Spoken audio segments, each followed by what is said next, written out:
মুসলমানদের কাছে পৃথিবীর সবচেয়ে প্রিয় মানুষ মহানবী হজরত মুহাম্মদ সাল্লাল্লাহু আলাইহি ওয়াসাল্লাম। বিশ্ব সর্বকালের সেরা মহামানব হিসেবে মুসলিম সম্প্রদায়ের কাছে প্রশ্নাতীতভাবে স্বীকৃত। এবার ইন্টারনেট জায়ান্ট গুগল.কমের র্যাঙ্কিংয়েও বিশ্বের সেরা মানুষ হিসেবে তালিকায় প্রথম স্থানে তারই নাম রয়েছে।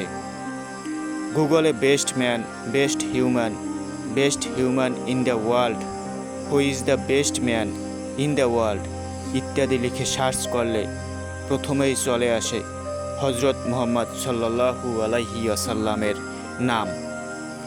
মাইকেল হার্টসের লেখা বিশ্বের সেরা 100 মনীষী গ্রন্থে প্রথম স্থানেই রয়েছে হজরত মুহাম্মদ সাল্লাল্লাহু আলাইহি ওয়াসাল্লামের নাম। 1978 সালে প্রকাশিত এই বইটি বিভিন্ন মহলে ব্যাপক হইচই ফেলে। গুগলের এই তথ্য এখন সামাজিক যোগাযোগ মাধ্যমে best man in the world, prophet Muhammad অর্থাৎ নবী মুহাম্মদ সাল্লাল্লাহু আলাইহি ওয়াসাল্লাম বিশ্বের সেরা মহামানব ইত্যাদি হ্যাশট্যাগে ভাইরাল হয়েছে।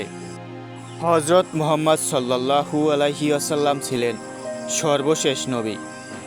তিনি পৃথিবীর ইতিহাসে অন্যতম প্রভাবশালী রাজনৈতিক, সামাজিক ও ধর্মীয় নেতা। আর এই বিশেষত্বের অন্যতম কারণ হচ্ছে আধ্যাত্মিক ও জাগতিক উভয় জগতেই চূড়ান্ত সফলতা অর্জন। তিনি ধর্মীয় জীবনে যেমন সফল, তেমনি রাজনৈতিক জীবনেও সমগ্র আরব বিশ্বের জাগরণের পথিকৃৎ হিসেবে তিনি অগ্রগণ্য। বিবাদমান আরব জনতাকে একীভূতকরণ ও তার জীবনের অন্যতম সফলতা। 570 খ্রিস্টাব্দের 12 রবিউল আউয়াল বিশ্বনবী হজরত মুহাম্মদ সাল্লাল্লাহু আলাইহি ওয়াসাল্লাম আরবের মক্কায় মা আমিনার কোলে আলো করে জন্মগ্রহণ করেন। 632 খ্রিস্টাব্দে মাত্র 63 বছর বয়সে তিনি ইন্তেকাল করেন।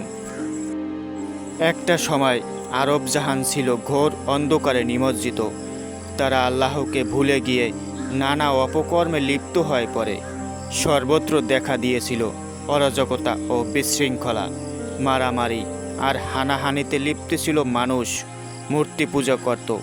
এ যুগকে বলা হয় আইয়ামে জাহিলিয়াত।